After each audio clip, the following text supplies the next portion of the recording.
ॐ नमो भगवते वासुदेवाय।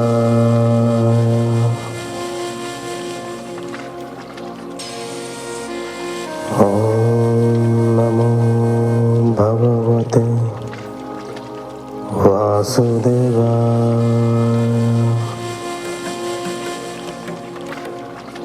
ॐ नमो भगवते वासुदेवाय।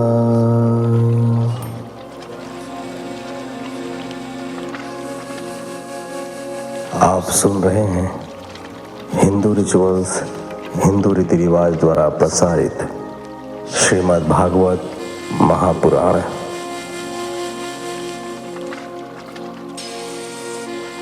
नारायणं नमस्कृत्यं नरं चैव नरोत्तमं देवीं सरस्वतीं व्यासं ततो जयमुदीरयेत्।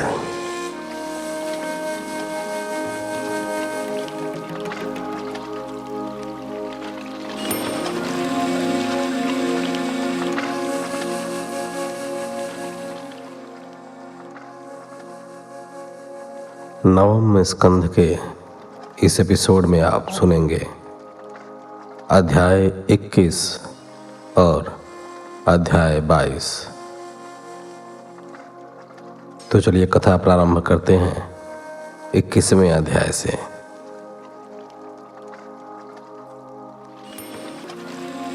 हिंदू रिचुअल्स, हिंदू रीति रिवाज सनातन धर्म के प्रसार के लिए अथक प्रयत्न कर रहा है। इस यात्रा में अब हमें आप सभी के सहयोग की और अधिक आवश्यकता है, ताकि हम अपने वेदों, पुराणों, उपनिषदों और शास्त्रों आदि का ऑडियो बुक के रूप में पुनर्संकलन कर भावी पीढ़ियों के लिए इन्हें संरक्षित कर सकें। तो आइए इस बृहत् कार्य को साकार करने हेतु हम सभी साथ मिलकर इस जिम्मेदारी का वहन करते हैं। इस शुभ कार्य हेतु आपसे न्यूनतम अंशदान प्रति व्यक्ति की अपेक्षा है। आप अपने सामर्थ्य अनुसार कोई भी राशि डिस्क्रिप्शन बॉक्स में दिए गए पेमेंट आईडी के द्वारा हम तक पहुंचा सकते हैं।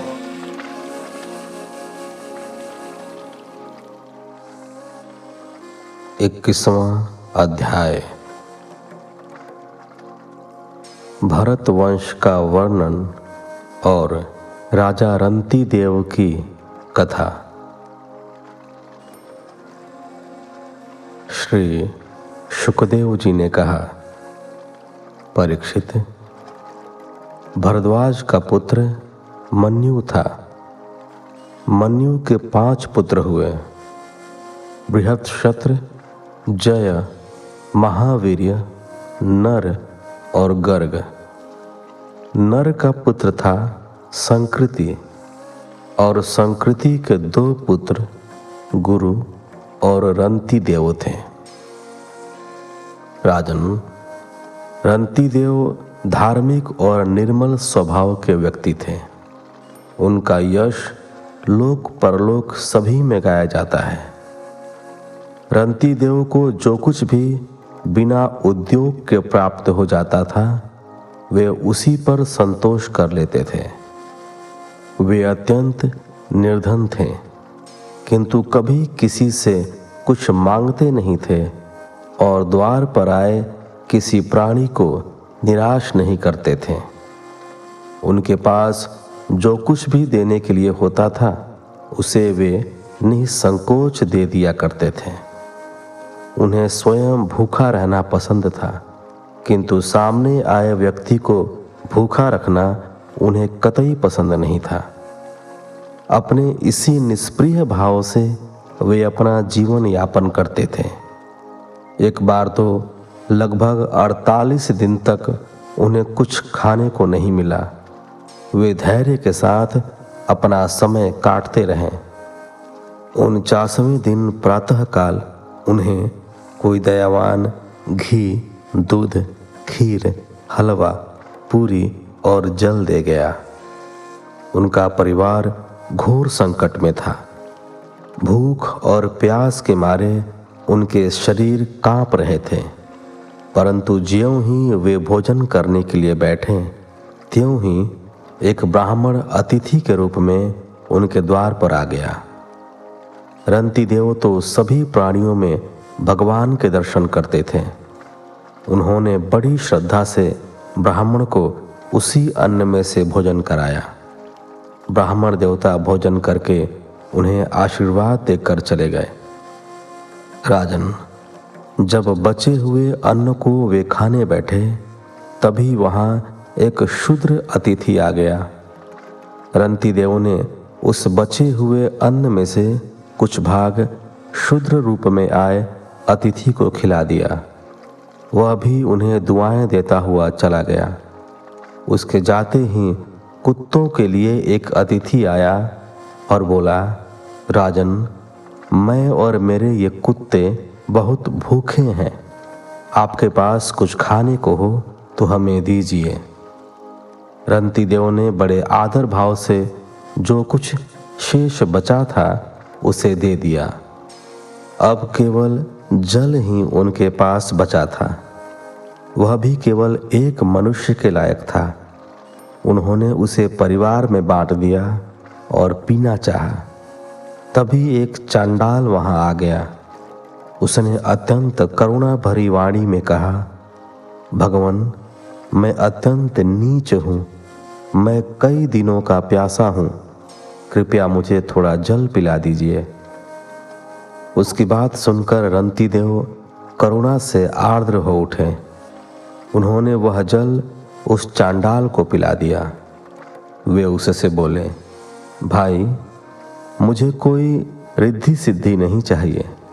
मेरे मन में मोक्ष अथवा परम गति की कामना भी नहीं है। मेरा मन तो सदैव यही चाहता है कि मैं संसार के समस्त प्राणियों के हृदय में वास करूं, किसी प्राणी को कोई दुख न हो। तुम्हारे जल पीने से यदि तुम्हें शांति मिली है तो मेरे सारे दुख और पीड़ा जाती रही। मैं सुखी हो गया। परीक्षित, उनके धैर्य को देखकर वह चांडाल हतप्रभ रह गया। उसी समय वह चांडाल तो अदृश्य हो गया और उसके स्थान पर ब्रह्मा, विष्णु, महेश तीनों देव प्रकट हो गए। उन्हें देखकर रंतिदेव उनके चरणों में गिर पड़े। तीनों देवों ने उन्हें उठाया और उनसे कहा, राजन, हम तुम्हारे धैर्य की परीक्षा ले रहे थे। तुम उसमें सफल हुए। मांगो, क्या चाहिए तुम्हें? तीनों लोकों की संपदा हम तुम्हें दे सकते हैं। तुम्हें मोक्ष चाहिए तो वह भी हम तुम्हें दे सकते हैं। निसंकोच होकर कुछ भी मांग लो। इस पर रंतिदेव ने हाथ जोड़कर उनसे कहा, हे त्रिभुवनपति, मुझे आपकी प्रेम भक्ति के सिवाय कुछ भी नहीं चाहिए। इसके अतिरिक्त मुझे किसी वस्तु की इच्छा नहीं है। परीक्षित, रंतिदेव के ऐसा कहने पर तीनों देवों ने उन्हें आशीर्वाद दिया। रंतिदेव की आंखों के सामने से त्रिगुणामयी माया एकाएक इस प्रकार से नष्ट हो गई जैसे स्वप्न से कोई जागता है। वे पूर्ण योगी हो गए। उनके प्रभाव से उनका परिवार भी योगी हो गया और सभी भगवान के आश्रित परम भक्त बन गए। अब उनकी देखभाल का उत्तरदायित्व भगवान ने ले लिया। उन्हें किसी बात की चिंता न रही। परीक्षित, मन्युपुत्र गर्ग से शिनी और उससे गार्ग्य का जन्म हुआ। गार्ग्य यद्यपि क्षत्रिय थे, पर ब्रह्म साधना करके उन्होंने ब्राह्मण वंश चलाया। महावीर का पुत्र दुरितशय था और उसके 3 पुत्र त्रय्यारूढ़ी, कवि और पुष्करारूढ़ी हुए। ये तीनों भी ब्राह्मण हो गए। बृहत्क्षत्र का पुत्र हस्ती था। उसी ने हस्तिनापुर बसाया था। हस्ती के 3 पुत्र अजमीढ़, द्विमीढ़ और पुरुमीढ़ थे। अजमीढ़ के पुत्रों में प्रियमेघ आदि सभी ब्राह्मण हो गए। इनके एक पुत्र का नाम बृहदीषु था। बृहदीषु का पुत्र बृहद्धनु था। उसका पुत्र बृहत्काय और उसका पुत्र जयद्रथ हुआ। जयद्रथ का पुत्र विशद, उसका पुत्र सेनजीत और उसके 4 पुत्र रुचिराश्व, दृढ़हनु, काश्य और वत्स हुए। रुचिराश्व का पुत्र पार और उसका पुत्र पृथुसेन और नीप हुआ। नीप के 100 पुत्र थे। नीप ने शुक की कन्या कृतवी से भी विवाह किया था। उसे ब्रह्मदत्त नामक पुत्र हुआ। ब्रह्मदत्त बड़ा योगी था। उसकी पत्नी का नाम सरस्वती था। उसने उसके गर्भ से विश्वक्सेन को जन्म दिया। उसके पुत्र का नाम उदकस्वन था और उसके पुत्र का भल्लाद। ये सभी बृहदीषु के वंशज कहलाए। द्विपीढ़ का पुत्र यवनीर, उसका कृतिमान, उसका सत्यधृति, उसका दृढ़नेमी, उसका सुपार्श्व, उसका सुमति, उसका सन्नतिमान, उसका कृति हुआ। कृति ने हिरण्य नाम से योग विद्या प्राप्त की थी और प्राच्य साम नामक ऋचाओं की 6 संहिताएं कही थी। कृति का पुत्र नीप था। उसका पुत्र उग्रायुध, उसका पुत्र क्षेम्य, उसका पुत्र सुवीर, उसका पुत्र रिपुंजय और उसका पुत्र बहुरथ हुआ। द्विमीढ़ के भाई पुरुमीढ़ को कोई संतान नहीं हुई। अजमीढ़ की दूसरी पत्नी का नाम नलिनी था। उसके गर्भ से नील का जन्म हुआ था। नील का शांति, उसका सुशांति, उसका पुरुज, उसका अक, उसका भम्याश्व और भम्याश्व के 5 पुत्र मुद्गल, यविनर, बृहदीषु, काम्पिल्य और संजय हुए। ये पंचाल के नाम से प्रसिद्ध हुए। इनमें मुद्गल से मौद्गल्य नामक ब्राह्मणों का वंश चला। मुद्गल के यहाँ जुड़वा संतान हुई, एक कन्या और एक पुत्र। पुत्र का नाम था दिवोदास और कन्या का नाम अहल्या था। अहल्या का विवाह महर्षि गौतम से हुआ था।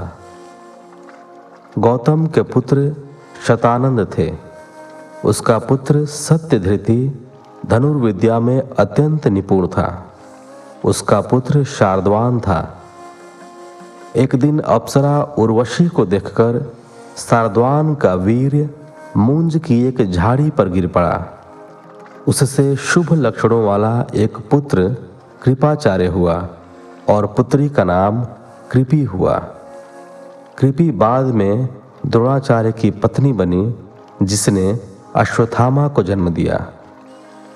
महाराज शांतनु ने कृप और कृपि का पालन किया था। वे ही उन्हें वन से उठा कर लाए थे। कृपाचार्य अंत समय तक हस्तिनापुर में ही रहे थे। 22वां अध्याय। पांचाल, कौरव और मगध देशीय राजाओं का वर्णन। श्री शुकदेव जी ने कहा, परीक्षित, दिवोदास का पुत्र मित्रेयु था। उसके 4 पुत्र च्यवन, सुदास, सहदेव और सोमक हुए। सोमक के 100 पुत्र हुए। उनमें सबसे बड़ा जंतु और सबसे छोटा पृषत था। पृषत के पुत्र द्रुपद थे। द्रुपद के द्रौपदी नामक पुत्री और धृष्टद्युम्न नामक पुत्र हुआ। धृष्टद्युम्न का पुत्र था धृष्टकेतु। ये सभी नरपति पांचाल कहलाए। अजमीढ़ का दूसरा पुत्र ऋक्ष था। उसका पुत्र संवरण था। उसका विवाह सूर्य की पुत्री तप्ती से हुआ था। उसी के गर्भ से कुरुवंश के जनक और कुरुक्षेत्र के स्वामी महाराज कुरु का जन्म हुआ था। कुरु के 4 पुत्र हुए, परीक्षित, सुधन्वा, जहनु और निषधाश्व। सुधन्वा से सुहोत्र, उससे च्यवन, उससे कृति, उससे उपरी चरवसु, उससे बृहद्रथ आदि पुत्र उत्पन्न हुए। उनमें बृहद्रथ कुशाम्ब, मत्स्य, प्रत्यग्र और चेदीप आदि चेदी देश के राजा हुए। चेदी वंश की नींव राजा चेदीप से ही जानी जाती है। बृहद्रथ का पुत्र कुशाग्र, उसका ऋषभ, उसका सत्यहित, उसका पुष्पवान, उसका जहू हुआ।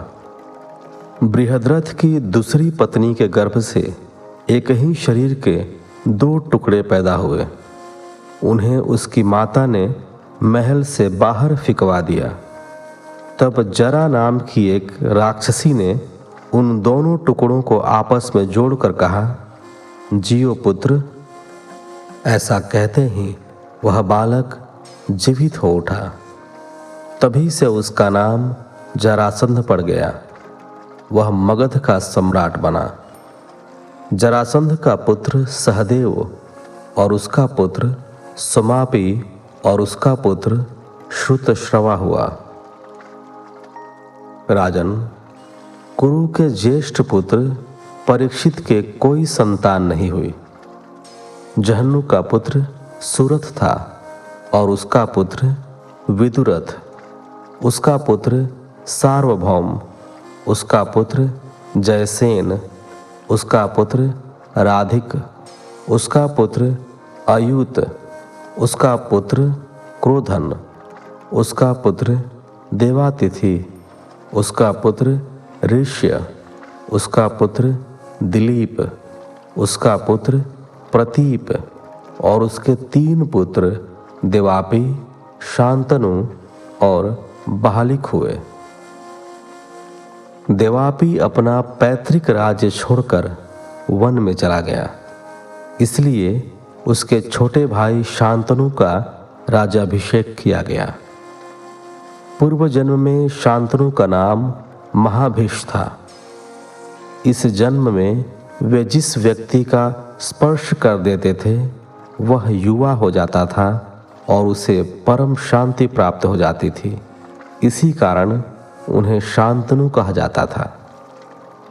एक बार की बात है कि इंद्र ने राजा शांतनु के राज्य में 12 वर्ष तक वर्षा नहीं की। इससे ब्राह्मणों ने शांतनु से कहा कि तुमने अपने बड़े भाई के होते हुए राज्य ग्रहण किया है और उनसे पहले विवाह भी कर लिया है, इसलिए तुम परिवेत्ता हो। इस कारण तुम्हारे राज्य में वर्षा नहीं हो रही है। यदि तुम अपने नगर और राज्य की उन्नति चाहते हो तो यह राज्य अपने बड़े भाई को लौटा दो। उनकी बात सुनकर शांतनु वन में गए और अपने बड़े भाई देवापी से राज्य स्वीकार करने के लिए कहा, परंतु देवापी ने गृहस्थाश्रम स्वीकार नहीं किया और न राज्य लेने में ही रुचि दिखाई।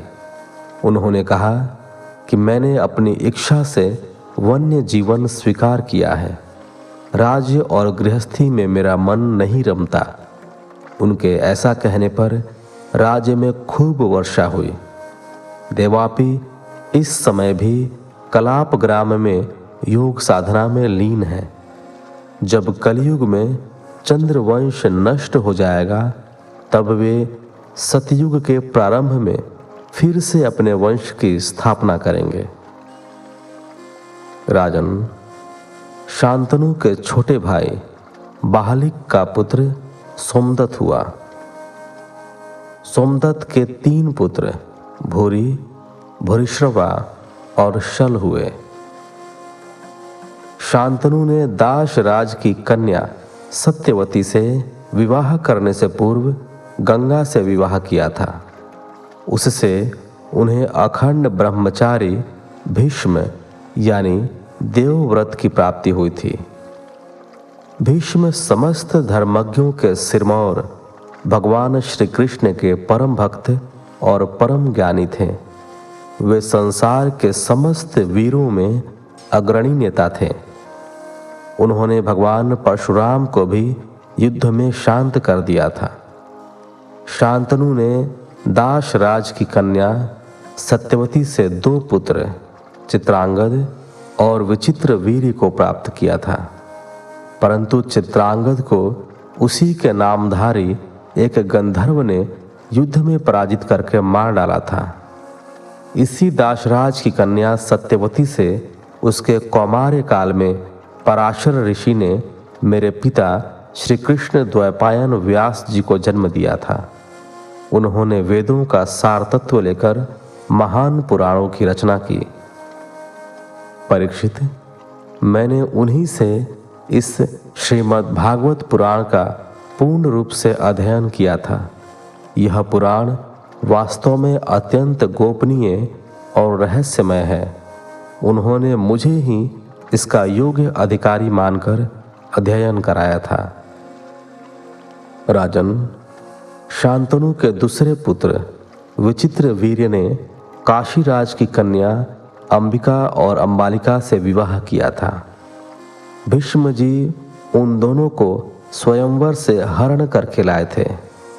विचित्र वीर्य अपनी दोनों पत्नियों के साथ भोग विलास में इतना अधिक डूब गया था कि उसे राज यक्षमा रोग अर्थात टीबी हो गया और एक दिन निसंतान ही उसकी मृत्यु हो गई।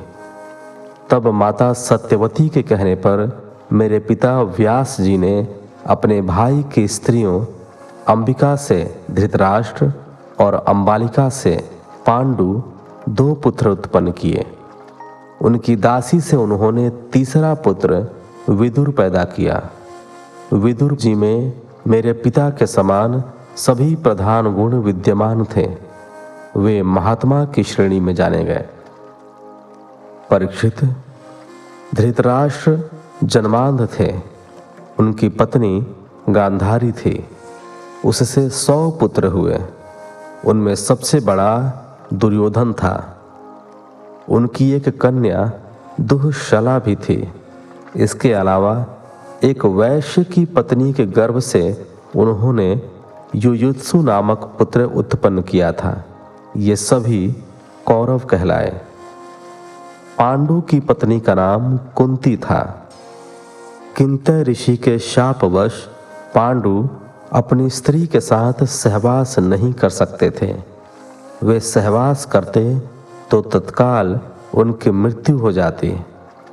महर्षि दुर्वासा ने कुंती को उसके कौमार्य काल में देवताओं के आह्वान का एक सिद्ध मंत्र दिया था। उसी मंत्र के प्रभाव से कौमार्य काल में कुंती ने भगवान सूर्यदेव का आह्वान करके उससे कर्ण को जन्म दिया था। लोकलाज के भय से उन्होंने उसे जल में बहा दिया। उसे बाद में धृतराष्ट्र के सारथी ने जलधारा से निकाला और अपनी पत्नी राधा को पालने के लिए दे दिया। कर्ण सूत पुत्र कहलाया और बाद में दुर्योधन की मित्रता की वजह से अंग देश का राजा बना।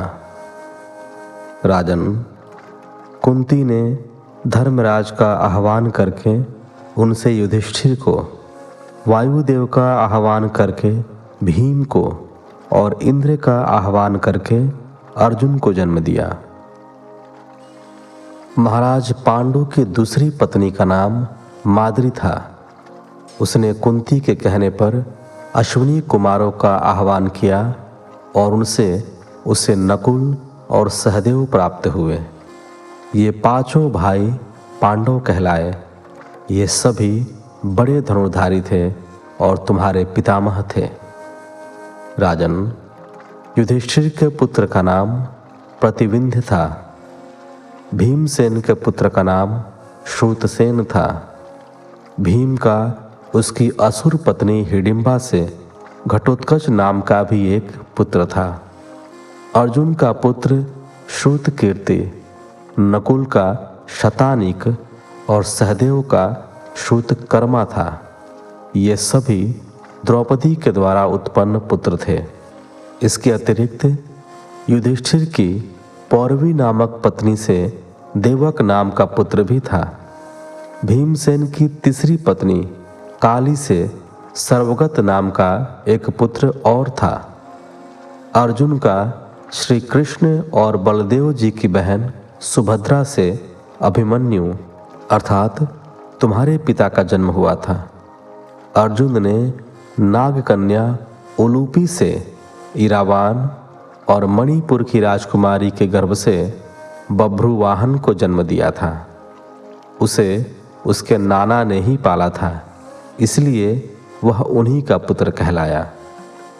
अभिमन्यु द्वारा उत्तरा के गर्भ से परीक्षित अर्थात तुम्हें जन्म मिला था।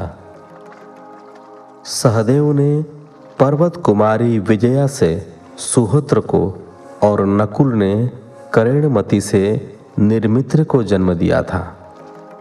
परीक्षित, महाभारत के युद्ध के उपरांत जब संपूर्ण कौरव वंश का नाश हुआ और द्रोणाचार्य के पुत्र अश्वत्थामा के ब्रह्मास्त्र से उत्तरा के गर्भ में तुम भी जल चुके थे, तब भगवान श्री कृष्ण ने अपने प्रभाव से तुम्हें मृत्यु के मुख से बचा लिया था। राजन, अब तुम्हारे पुत्र तो तुम्हारे सामने हैं।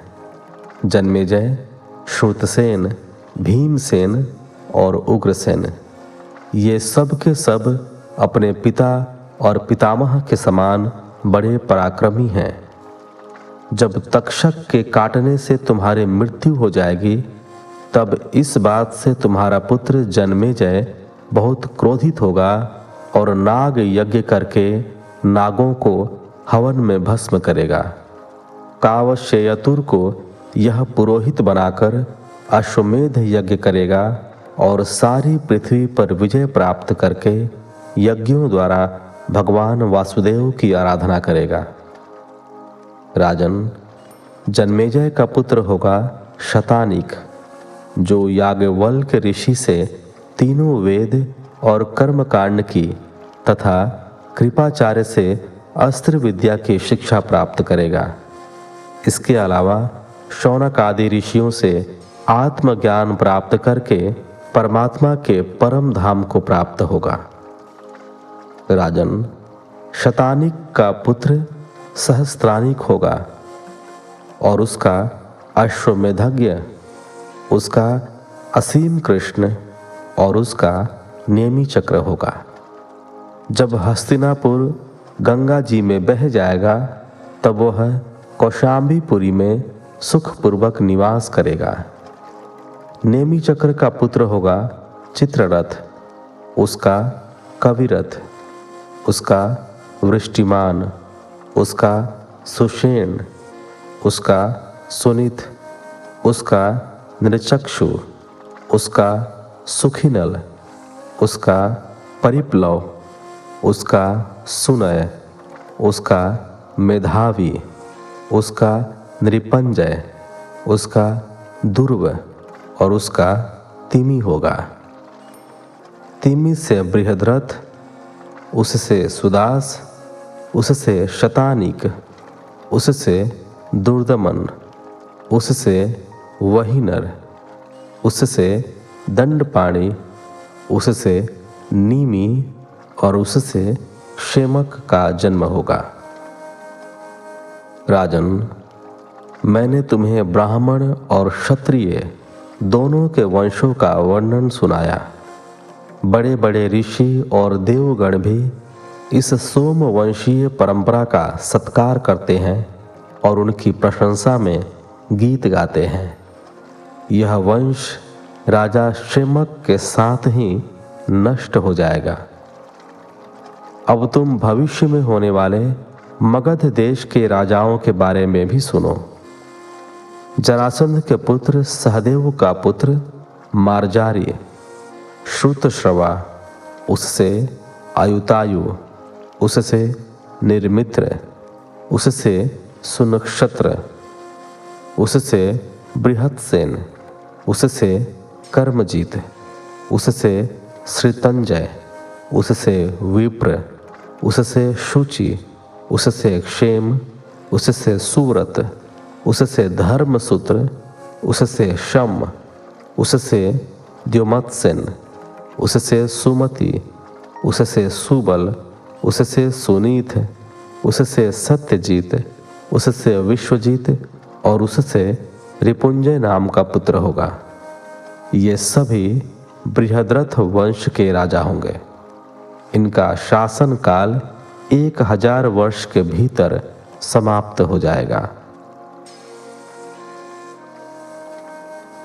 इस प्रकार 22वें अध्याय के साथ इस एपिसोड को यहीं विराम देते हैं।